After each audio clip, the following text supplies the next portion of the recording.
I was asked to give a presentation today related to Lord Ramachandra. So I have a short bit to present to you today.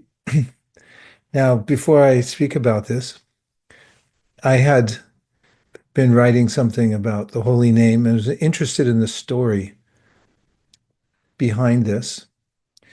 And I did a little research and found a scholar in Mayapur, one of our devotees, who found the original text from the Padma Purana to present this story. And I've kept it in the storyline as accurate as possible. Actually, in the story, there's in the Padma Purana, it's fairly short. There's other writings, but this is authoritative directly from the Padma Purana, the direct Shastric references here. And I hope you like it. Krishna, Krishna, Krishna, Krishna, Krishna, Krishna, Krishna, Hey, Rama Raghava, Rama Raghava, Rama Raghava, Rakshamam. That's it. That's all we get. I hope you appreciated and enjoyed the presentation for today. Oh, here we go. Okay, this was inspired by Bhakti Manya because she had commented on something I had mentioned during the Japa Jolt a while back about how by chanting Hare Krishna, one receives crystal clear instruction from within by the power of the holy name. So we decided to call this From Darkness to Crystal Clear. And this is the story of Vālmīki Muni. And the way the story opens in the Padma Purana is that Vālmīki Muni, now an established great devotee and sage, goes to meet Sītā, Rāma, and Lakshman, who had been exiled to the forest. He's eager to tell them his story. I'll tell you when to turn the slide, otherwise we'll.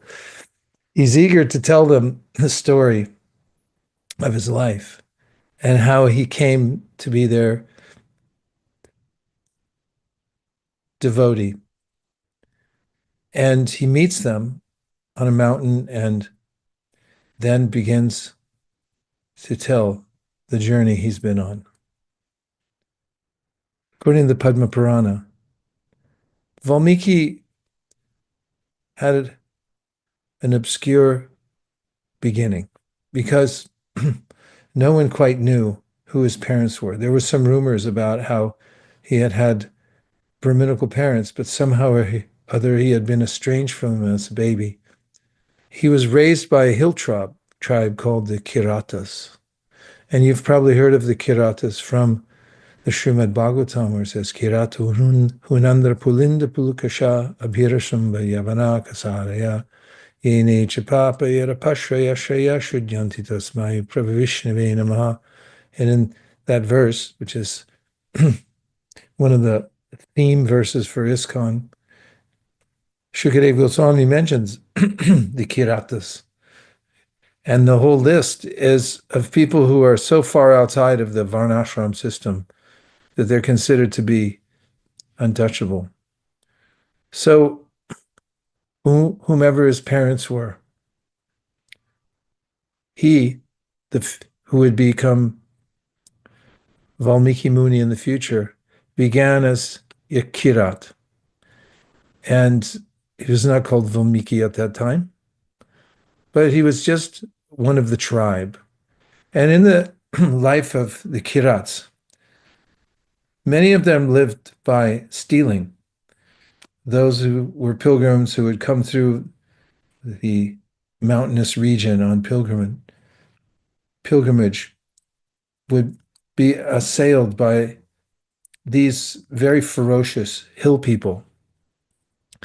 And Kirat, who would soon or later become Vālmīki, was among the thieves and those who would accost people sometimes even killing them. He had a very rough beginning in his life as a barbarous person.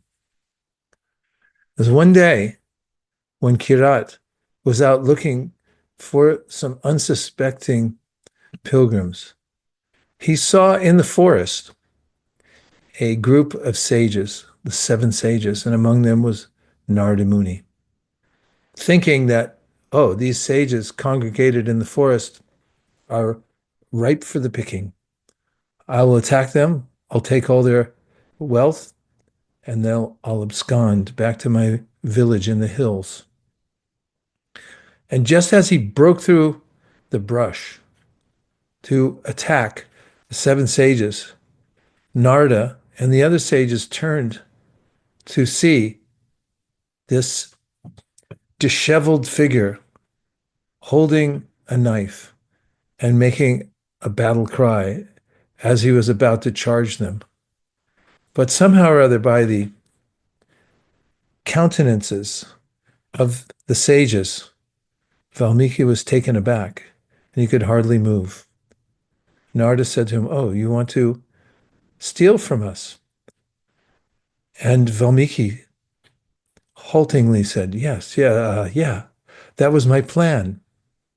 Nārada said, "That's fine. You can take our wealth, but first you have to answer our questions." So he asked Kirāta, "Are you willing to accept the reactions from stealing from us and from the violence you're committing to people and animals? And what's more, is your family, who you're taking these goods to and who you're sharing your wealth with, that you're stealing and killing for, are they willing to suffer the reaction for your work?" Somehow, Kirāta was taken aback by these questions. He had never thought of them before. He just went on stealing, killing. Now, feeling the good effects of the association of the sages headed by Nārada, he said, "Well, I'll go and ask them." So he turned around and made his journey back to his village, exhausted and out of breath, yet excited to hear what they would say. He told how he had met the sages, how they had asked him, and rather informed him that even the family members present there today would have to suffer the reactions for his stealing. And he said, "Are you willing to accept the reactions for this along with me for stealing?" One by one, and then as a collective, they said, "No, we will not accept the reactions."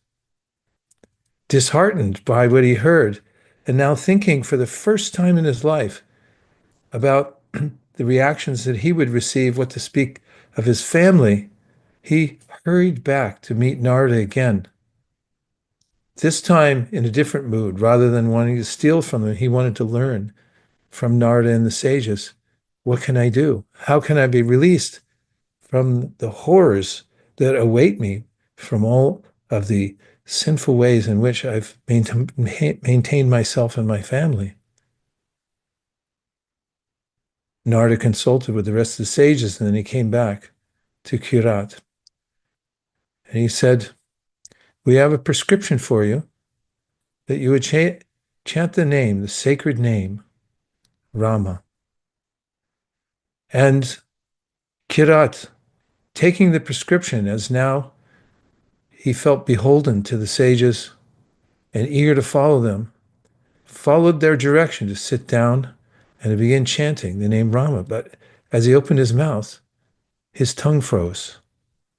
He could not utter the name. He could not say even one syllable of the sacred name. Disappointed and now alarmed, he then consulted Nārada and the sages, saying, "I believe in the prescription you've given me, but my tongue will not utter it. I feel I'm overcome by the sinful reactions already, and they're preventing me from saying this sacred mantra you've given me." Nārada and the sages again consulted. They came back to Kirāta and they said, instead of chanting this name, which is a sacred name of God, we prescribe for you a different mantra. Mara means I'm a killer. As he heard this, and he began to say the syllables Mara again and again, and he continued to say them, he found himself chanting Rama Rama Rama Rama Rama Rama Rama Rama Rama Rama Rama Rama Rama, hearing this mantra and seeing that Kirāta was fully engaged. The sages turned and went to their next destination. Many, many years later, they returned to see Kirāta. And where they had left him, they found only an anthill. They came close to the anthill, Nārada placing his ear upon it. He could hear deep inside the anthill, Rama, Rama, Rama, Rama, Rama, Rama, Rama, Rama, Rama, Rama. Nārada, knowing that his disciple was inside the anthill, called, "Come out!" Hearing the voice of his master, Kirāta suddenly stood up, breaking the anthill. And as he emerged from the anthill, Nārada said, "Your name is Vālmīki." In Sanskrit, the word Vālmīki means one who emerged from an anthill. Chanting over decades, centuries, being absorbed in the mantra, his heart became pure. He was a new person. He made his journey to meet Sītā and Rāma. And as we know from the Rāmāyaṇa, he took to a life of compassion. What's more, he became so empowered by chanting the Ram mantra that he was appointed the author, to be the author of the Rāmāyaṇa. And so powerful was the name of Ram in his life that he wrote the pastimes of Ram as if he was seeing them in his own room. They were taking place right before his eyes, and all he had to do was write down the activities in detail which formed the Rāmāyaṇa.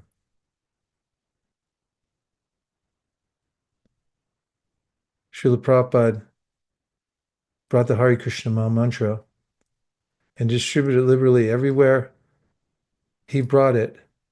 People would come together. I was in San Francisco today with a group of very new participants in the Krishna consciousness movement. And I took them to a couple places in the city where the old temple used to be and where Prabhupada used to stay.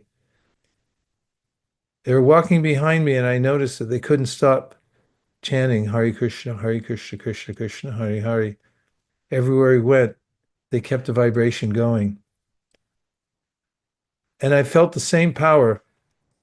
Anyone from any position of life, whether one be a Kirāta or a person on the street in San Francisco, or what to speak of somebody with a high birth, being born from devotee parents, who takes the sacred name of the Lord and repeats it again and again, will certainly, as the Bhagavatam says, apana samsritim gorondya nama vivashogranan tata sadyo vimucheta yabhibheti swayambhayam.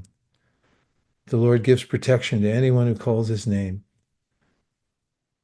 What's more, by chanting Hare Krishna, the heart becomes pure and one can see the Lord directly. Just as Vālmīki saw the pastimes of the Lord, those who chant Hare Krishna will come to know their eternal relationship with Krishna.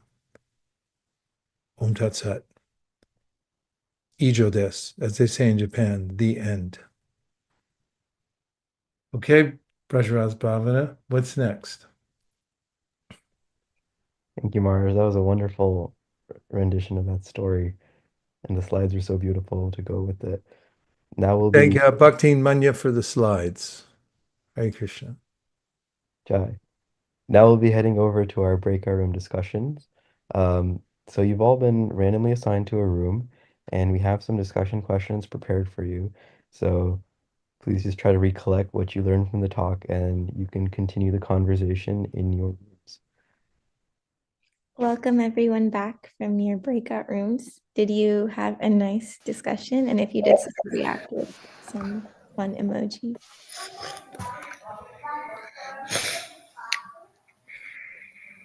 Okay, wow, it's so good to see that everyone had a nice time. As usual, now we're gonna go around. If anyone liked something that someone else said in their breakout room, please raise your hand and share something nice you heard from your room. If you found anything inspiring or it stuck out to you. So we'll just go through a couple of those before we go into the more general reflections. All right, Bredra Spavana. Hare Krishna. I had Indira and Rian in my room, and Rian made a really nice point. So we were talking about how others have like helped us in like times of hardship and how they've shown like compassion and kindness. And he was talking about how his dad, while he was learning how to ride a bike, was really kind to him and very encouraging. And because of that, he was actually able to, because he felt like he wasn't doing a great job at the beginning, but because of that compassion, he was able to feel like he could do it, and now Rion can ride a bike, from what he said, and so that was a wonderful success story. Wow, that's so good to hear. Adriraj? I had Nitai, Agniba, and Haridas in my room, and we were discussing the question about how we can look at our own growth and improve ourselves. And we kind of, all three of them said something that consolidated into some really nice points. Nitai said that Valmiki didn't just stop when he couldn't say Rama, but he actually went to seek help from Narada Muni. And Agniba said that it's important to identify our own flaws in order to improve. And then Haridas finally hit it out of the ballpark by saying, don't give up when we reach obstacles. So I thought that was some really helpful advice for improving ourselves. Wow, that was really nice. And Nitai, that was such a nice observant point of how Valmiki didn't give up. So thank you for being observant. Chaitanya Nitai Nam. Hare Krishna. I had Jia and Kirtaniya Gora and Navya in my breakout room, and I made an interesting discovery that we had a small team of self-realized book distributors in that room because they all gave the same example and their own experiences of how when they were feeling kind of, dejected or, losing hope on a book distribution journey or adventure, uh, as a senior devotee, told them that basically don't be rejected or dejected, and either just give them a lollipop or some sort of prasadam or just have them chant the holy name, and it's beneficial for them. And as long as some benefit is there, there's nothing to worry about. And it was a really nice example of how they also felt motivated because of how a senior devotee, encouraged them. So that was a nice experience to see all of them have that realization. Wow, thank you so much for sharing that one. Parth, go ahead. So, in response to the question about the power of chanting, Avani shared a verse, Chaitanya Charitamrita and Lila 20.11. The translation says, simply by chanting the holy name of Lord Krishna, one can be freed from all undesirable habits. This is the means of awakening all good fortune and initiating the flow of waves of love for Krishna, which I thought was a really powerful verse. And I was also very impressed that he thought of that off the top of his head when I asked the question. And this verse is going to stick with me. He also mentioned that he reads it before he chants to help him remember why he's chanting and the power of chanting, which is a habit that I'm going to try to take away today. Wow, that is so nice. I think these breakout rooms are especially beneficial because we're learning about everyone's talents and their personal practice. So it's really nice to hear how everyone's progressing. Marge, go ahead. In my room, I had the pleasure of being with Saki Vrinda, Tungavidya, and Ryan. And regarding the first question, Saki Vrinda quoted a verse from Queen Kunti, Twaime Ananya Vishaya. And it was about, the first question was about how to help somebody who feels insincere, so much so that they don't want to chant. They feel like it's not worth it. So she said that if you have the desire, even if you feel insincere, if you just start, and she quoted Kunti, how it's like a river and how it'll carry you along like a Ganges. The name will help you. And to the same point, Tungavidya said that she had heard a lecture recently by Hariparshada Prabhu from the Shikshashtakam, and how he had emphasized how there's no rules for chanting, and that you can chant the holy name even when you wake up before you brush your teeth, because there's no hard and fast rule, and in any situation you can chant. And then Ryan gave this very direct, helpful observation. He said, I would help somebody who said that by just saying, try it anyway, even if you don't feel ready, because it'll have its own force. Thank you so much. Those are some really nice points. I will be remembering the river analogy that Saki Vrinda shared as well. Anyone else that wants to share? Maybe you can share what you said, if or whoever, like what your group said. Anything else that you liked? Tungavidya? Hare Krishna, I'll share. Gurudev had a really sweet response in relation to the second topic we talked about, which was the question was about when had someone done something really kind for you, and how had that made a lasting impact on you. And so Gurudev was sharing this story about when he first visited the temple in downtown San Francisco. I believe it was Kritavarma Prabhu who was outside, and he just immediately engaged Gurudev in some sort of service in hosing down the alleyway. And so he was talking about how that left a lasting impact on him, because it was clear that Prabhu knew what he was doing and engaging another devotee in service. Thank you so much, Tungavidya, for sharing that gem with the rest of us. If that's everyone, I think Marge maybe you can lead us in closing reflections, or however else you'd like to spend the last 10 minutes.